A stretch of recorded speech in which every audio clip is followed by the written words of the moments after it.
국정농단 의혹 등으로 검찰에 출석한 최순실 씨가 어젯밤에 긴급 체포돼 구치소에 수감됐습니다. 검찰은 최 씨를 다시 불러 이틀째 조사를 이어갈 예정입니다. 네, 서울중앙지검의 취재기자 연결해 보겠습니다. 서영석 기자.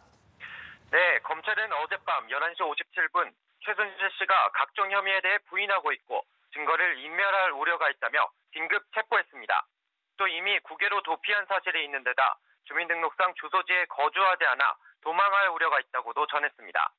현재 극도의 불안한 심리 상태를 보이는 등 석방할 경우 예기치 못한 상황이 발생할 가능성이 있다고도 덧붙였습니다. 최 씨는 어제 오후 검찰에 출석하면서 죽을 죄를 지었다며 국민에게 반성하는 모습을 보였는데 정작 검찰 조사에서는 각종 혐의에 대해 모두 고개를 저은 겁니다. 최 씨는 새벽 2시쯤 검찰청사를 빠져나와 서울 구치소로 이송됐는데 차량 뒷좌석에 앉은 최 씨는 고개를 숙이고 쏟아지는 취재진의 질문에는 아무런 대답을 하지 않았습니다. 어제 9시간 동안 진행된 검찰 조사는 어떻게 이루어졌습니까? 최 씨는 서울중앙지검 7층 영상녹화실에서 조사를 받았습니다. 형사 8부 소속 검사들이 최 씨를 조사하며 미르 K스포츠재단 의혹에 관한 것들을 우선 물어본 것으로 전해졌습니다. 최 씨는 출석 당시에는 매우 당황해하는 모습을 보였지만 곧 안정을 되찾았고 이후로는 자신을 향해 제기된 의혹들에 대해 하고 싶은 말을 충분히 했다는 것이 검찰의 설명입니다. 특히 최 씨는 전 남편과의 사이에서 난 아들이 청와대에서 행정관으로 근무했다는 일부 언론 보도에 대해 자신에겐 아들이 없다며 사실이 아니라고 강조했습니다.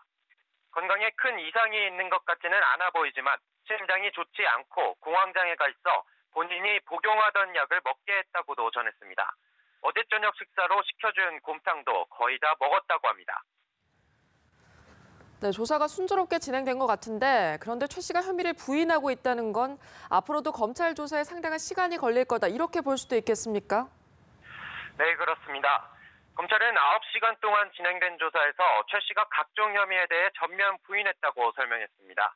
최 씨는 앞서 언론 인터뷰에서도 박근혜 대통령을 개인적으로 도왔을 뿐 국정에 부정하게 개입할 뜻은 없었다며 법적 책임을 피해가려는 듯한 모습을 보였습니다. 하지만 검찰은 앞으로 추가 조사를 통해 최 씨의 범죄 혐의를 보다 명확히 밝혀낸 뒤 우선 구속영장을 청구해 신병 확보부터 하겠다는 방침입니다.